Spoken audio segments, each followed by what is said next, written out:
Well, and we are back at part 2 of the zoo tour through Slottskogen djurpark or Slottskogen Zoo. This is going uphill, that hill I showed you in part 1 that goes right here to the second video. It was hard to find, it was no signs really or anything. I just had to find a map and look at and interpret what it said, and then I was, oh, it's up that hill probably. And it was up that hill.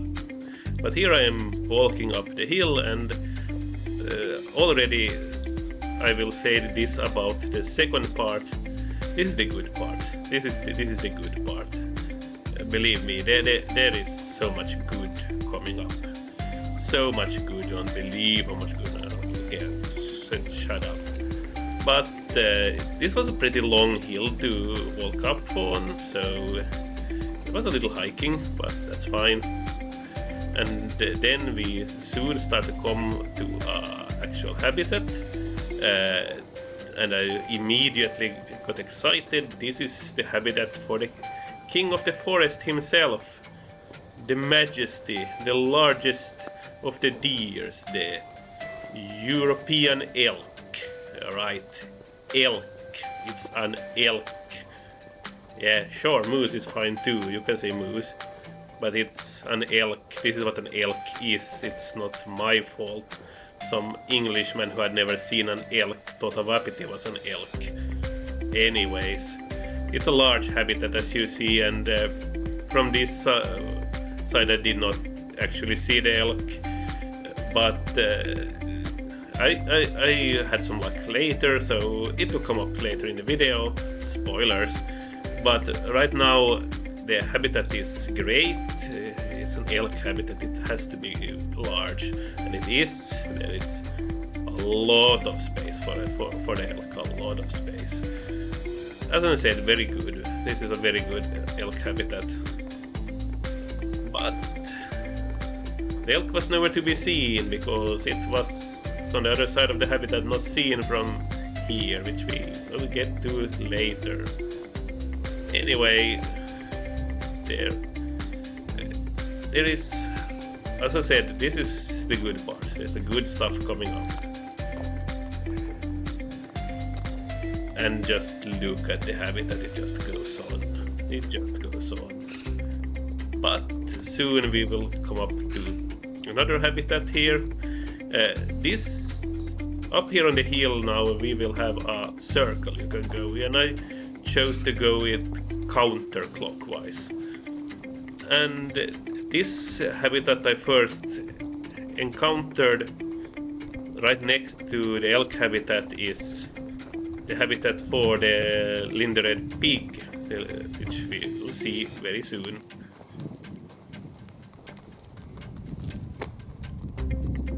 Lindered pig is from Scania in southern Sweden, from a place called Lindered Hill. There you have the pig just being lazy, taking a nap in the middle of the day, as they do. But yeah, this is pigs are very big animals, and yep, this wasn't any different. It has funny little spots on it, which is what makes the Lindered pig recognizable, I guess. But we will very soon move on, and we will move on by going to the other side of the path and take a look at the habitat that was there, which was for Hälsingland sheep, a local breed from Hälsingland in Sweden. And this is a good sheep habitat. There is large open field. You can see that this is a really good place to keep sheep in. Right next to the sheep habitat though, which we will come to very soon, is the habitat for Jämtland goat. This is the same kind of goat that we saw in the children's zoo. So they have a habitat up here too. And it's also a very big habitat, much space for them, which is good. I mean, this is what you want. This is what you want in a zoo. A lot of space for the animals. And so now we are starting to look for the other side of the elk habitat to finally get an audience with His Majesty the King. So we are absolutely walking up this hill because we know that the other side of the elk habitat just has to be up there and the king might just be waiting for us. This was I think already part of the elk habitat. It's a really large and goes into many corners. But we'll come up to it very soon. Here, as you can see, it's not that the elk don't have space. The elk has much space, which is good. It's good. It's a large animal. It needed space. So we are, of course, still hoping to see His Majesty in all his splendor, the King of the Forest. And will we see him here? Will we see him? That's the question. I'm just trying to hype it here as catching up with the footage. But yes, I think I have spotted already. Of course we will see, but we will not actually see him. This is not the king of the forest. This is the queen of the forest. Yep, this is a female elk. The queen herself having her lunch right there, while holding an audience for curious spectators. Yes, magnificent animal, the elk. Of course, the largest deer and the largest animal in the Nordic countries.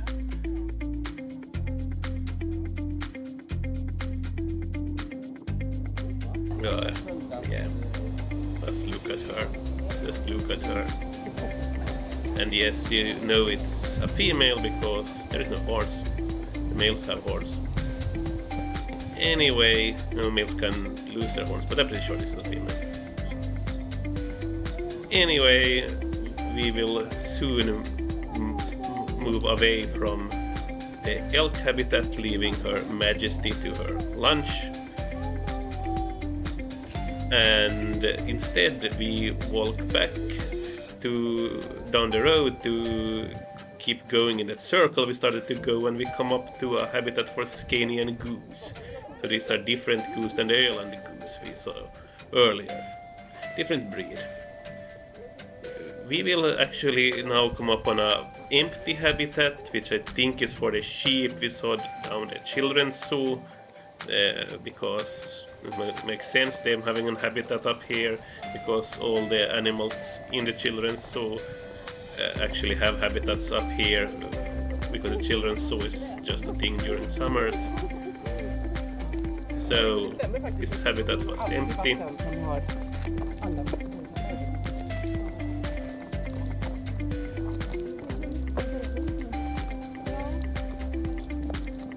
And after this habitat we will come up on a large pond again. There is so many ponds.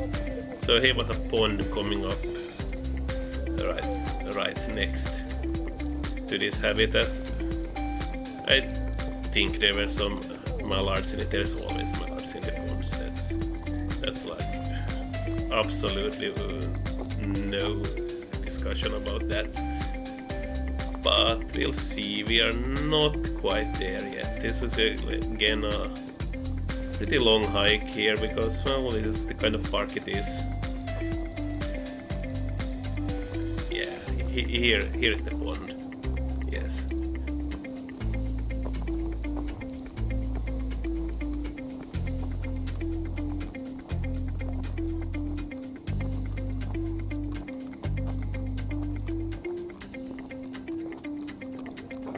And of course there will be yes, here is this sign. This was information about pollinators and how they need to be helped and how they need to have flowering plants to make sure pollinators have flowers to pollinate and so on, and how Gothenburg is trying to make sure they are flowering plants in all the parks so the pollinators have food. And speaking of food, this is the cafeteria, and I went there for an ice cream. It was fine. But anyways, this is a good place to just take a pause. Just take a pause and eat an ice cream. And then we will continue right now with an empty habitat. I think this is supposed to be the forest reindeer habitat because there is supposed to be a forest reindeer here, but I didn't see any. They were probably off exhibit, which is funny because the next day in another place they were also off exhibit. More on that in like another video or 3 other videos or yeah, something like that. They will come when they come. I can't say anything more about that. Then there was another exhibit for Jämtland goats, but these Jämtland goats were the ones that are right now in the children's zoo, so they weren't here either. So this was another empty exhibit that you just have to walk past. And moving on. Yeah, this is how this works in the summer. Apparently, the animals in the children's zoo move to the children's zoo from up here, so there will be exhibits that are empty because the animals aren't here right now. And the next exhibit is for the Gotland's roos, but that one was also empty, though. Don't worry, we will see some roos. But it's a large exhibit, but again, horses are big, they need space. It's good that it's a large exhibit. And interestingly enough, this exhibit was at this point empty because they were grazing in another exhibit. We'll see it very soon. Yeah, but I'm glad you have a large horse exhibit again. As I said, horses need their space. They are huge, large animals. And as you might see, this is really me being very happy about the animals having these large exhibits, which is the complete opposite of what I thought about the seals and the penguins, where I was like, this is not good. So this is what I said, this part will be much better, so much better. Okay, and we are coming downhill now, and yeah. As you see, much space, nothing there right now though.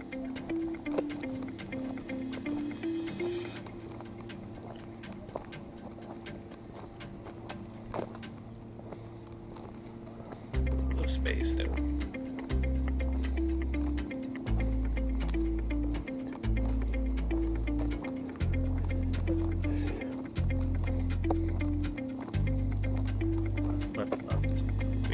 We will yet see the horses. Don't worry. Although they weren't in this exhibit, they were actually just across the road. Just across the road, I spotted them where they were grazing very happily. So yeah, these are Gotland roosts, which is a horse breed from Gotland. They actually had a lot of feral horses in Gotland, but then of course when things changed, modern times began, the Gotland roosts became very rare instead, unfortunately. But it's a really magnificent horse, of course. And it's a little bit shorter. It's kind of pony size, not really small pony size, but still pony size. So I am pretty sure this was the breed they had the pony riding event down in the children's zoo too.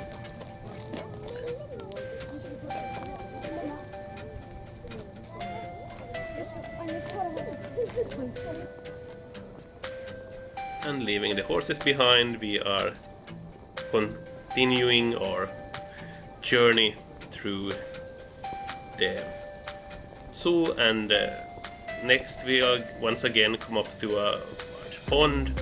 There were signs that said that this pond has wild swans. This is way too late for that, so we didn't see any swans. I probably have to be here in like June to see them. But yeah, it's a big pond. I can imagine they'd like it and choose to raise their youngs here. Yeah. So we continue walking, looking for the next exhibit.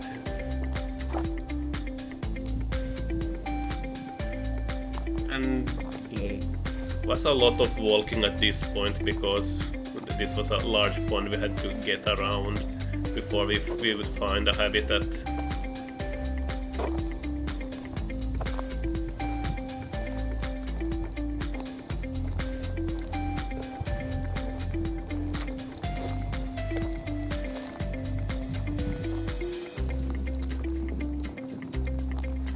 And yeah,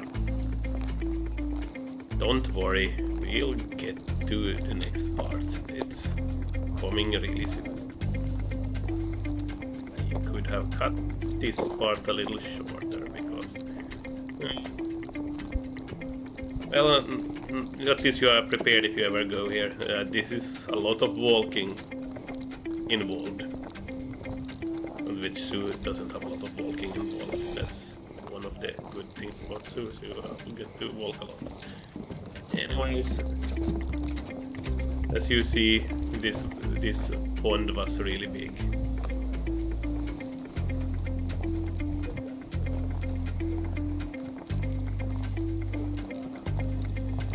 So we come to the next habitat, and it's another really large habitat.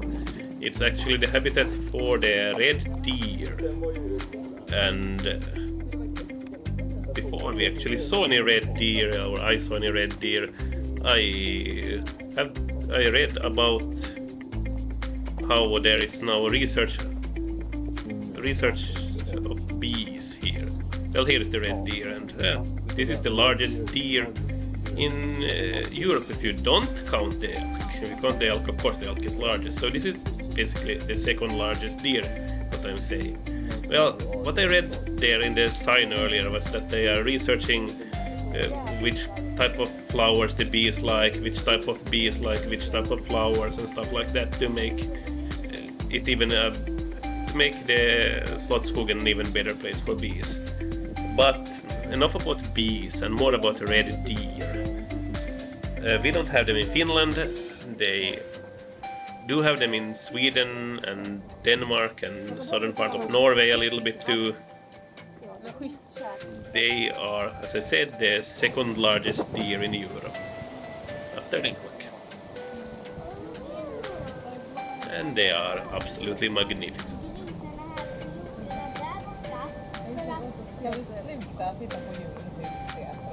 And soon we will be back, starting to walk towards the next exhibit. This was another long walk. Actually, the exhibit started pretty early on, but it was a large exhibit again, and the animals wasn't really showing up in this part of the exhibit we first came upon. So I just kept walking.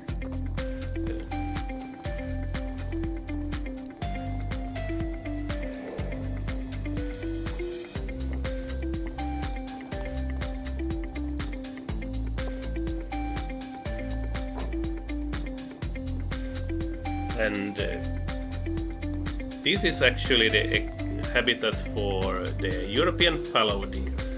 And as I said earlier, they weren't in this part of the habitat, so at this point I didn't see them, but it's again a very large habitat. They have a lot of space to move around, and it's good. It's as it should be. They are a large animal, they should have space. And it looks really nice. You can imagine fallow deer which are a little bit more for open spaces. They like woodlands too, but a little bit more for open spaces sometimes. This could work really nice for them, and they don't mind things are a little hilly. But in this part of the habitat there was no fallow deer. But instead I was coming up on, well,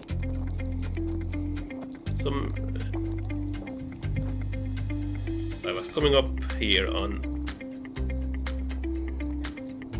some cages, some really nice cages for the Bohuslän Dal black chicken, which is a chicken breed from Bohuslän and Dalsland and also adjacent places in Norway. This is Bohuslän, Dalsland. This is like places that once were part of Norway, so that's why it's a little bit confusing there. But yeah, there are no parts of Sweden, of course, since many centuries. They are black. That's why they are called black chicken. And well, they look pretty cool, I think. Black chicken, why not? That's not scary at all. Anyway, there was, of course, some signs about them, and about how there aren't that many of them left. This is again one of those things with these old-timey local breeds. They aren't as economically viable, even though they are hardier and can take the temperature and climate and the environment much better. The other breeds are just producing more for you. But now we come back up against the fallow deer exhibit here. So now I will actually be able to see some European fallow deer very soon.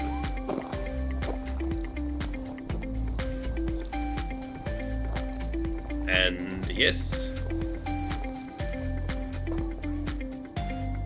here we have them, the European fallow deer. Fallow deer is a species that exists in most of Europe. There's even a few in southwestern Finland, but not many. They are much more common in other parts of Europe. They are, of course, more common in Sweden. That's why they have them here. And there I think I see the stag. We'll have better footage of the stag very soon. Don't worry, there will be more stag. There he is. There he is. Yes, these deer often have herds, and a herd is led by a stag. Here he comes. Yeah. Yes. So this is about the end. There is, after the fallow deer, there is still a cage that now has more black chicken, but really normally is the Orust chicken from the children's zoo here, and the black chickens are kind of borrowing it when the Orust chicken are gone, as they do, those little thieves. What is this? Are they calling me? Are they summoning me? Are they calling me all the way to the land of the black chicken itself, where all chickens are black? I don't know, something like that. Yes, my adventures in the land of the black chicken is absolutely on a completely other video, or three of them. Yes, and they will be up when they are up. Can't promise anything. So I have closed the circle. I am back where I began. This is the pig habitat.